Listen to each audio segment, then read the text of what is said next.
کے بعد اللہ کے گھر میں آئے، پھر بھی کا فرشتوں درگزر کرنا، صبح کا بھولا شام کو آ جائے، اسے بھٹکا بھولا نہیں کہتے، آنے دو۔ 12:30 بجے اذان دی، اللہ اکبر، گرمی کا موسم ہو، سردی کا موسم ہو، باپ بیٹے کا انتظار نہیں کرتا، بھائی بھائی کا انتظار نہیں کرتا، بیوی شوہر کا انتظار نہیں کرتی، تیری مرضی جب آ جانا، وہاں روٹی پڑی کھا لینا۔ یہ خونی رشتے ایک دوسرے کا انتظار نہیں کرتے۔ 12:30 بجے سے اذان سے لے کر 2 بجے تک نماز کھڑی ہونے تک اللہ نے فرشتوں کو دروازے پہ کھڑا کر دیا، اے میرے بندے خبردار، بیٹھنے کی اجازت نہیں، آنے والا جس سال میں آئے اس کا نام لکھ دینا، جو میرے گھر کی چوکھٹ کو پار کر لے اس پہ جہنم کی آگ حرام کر دینا۔ فرشتوں نے کہا پتہ نہیں کون سے متقی ہیں، کون سے پرہیزگار ہیں۔ جب یہ مسجد کے اندر آیا، لوگوں کی جوتیوں پہ گند بھرتا ہوا اپنے جوتے سے آیا، وضو کیا، آدھا پچادہ کیا اور کھڑے ہو کے انتظار کر رہا ہے، ایسے جیسے مولوی صاحب کو ڈنڈا لے کے چھیدے گا، سامنے کھڑا ہی کر کے تو خطبہ پڑھ کے سنا مجھے۔ وی آئی پی لوگ بیٹھے ہوئے ہیں، ہاتھ یوں کر کے، ہاتھ باندھ کے، سر جھکا کے، اس کا مطلب ہے تو تماشا دیکھنے آیا ہے، اللہ کے دربار میں جھولی پھیلانے کوئی نہیں آیا۔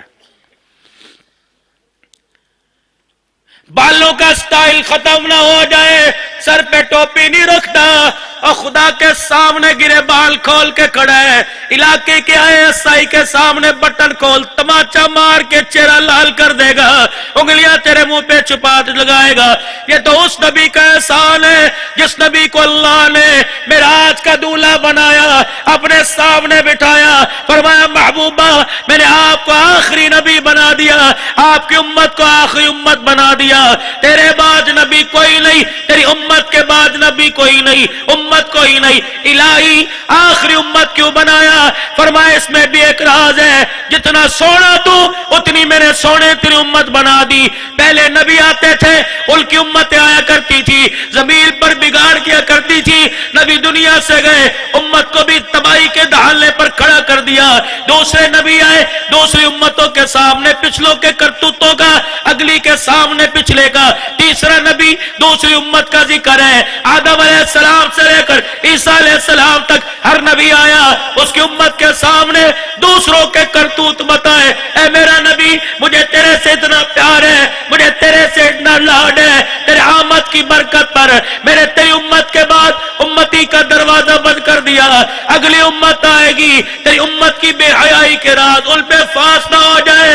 اے میرا نبی میرے تجھے تیری امت سے اتنا پیار ہے، بتا اے میرا نبی تیرے چہرے کی رعنائیوں سے مجھے کتنا پیار ہوگا۔ میرے تیرے بعد امت کا دروازہ ہی بند کر دیا تاکہ تیری امت کے عیب دوسروں کے اوپر ظاہر نہ ہو۔ یا اللہ دنیا میں بھی رکھے گا پردے کیا آخرت میں؟ فرمایا محبوبہ جب تو رو کے دکھائے گا نا اور کہے گا اللہ میری امت کا میرے سامنے حساب لے لے، تو محبوبہ حساب تو لوں گا لیکن میں تیرے سے پوچھوں گا ناراض تو نہیں؟ اللہ نہیں، پھر میں تیرے درمیان تیری امت کے درمیان رحمت والی چادر کو حائل کر دوں گا تاکہ تیرے امت کے سوال جواب کرنے سے تجھے پریشانی نہ ہو۔ محبوبہ بخشوں کا ضرور، لیکن میں نہیں چاہتا تیرے ماتھے پر پریشانی کی وجہ سے پسینہ آ جائے۔ جو اللہ اپنے محبوب کے ماتھے پہ پسینہ برداشت نہیں کرتے، آج امت اسے روز انور میں خون کے آنسو رلا رہی ہے، خدا کیسے برداشت کرے گا؟ وَنَضَعُ الْمَوَازِينَ الْقِسْطَ لِيَوْمِ الْقِيَامَةِ۔ ابھی آپ نے پڑھا تفسیر مدری قاری ثناء اللہ پانی پتی رحمت اللہ علیہ،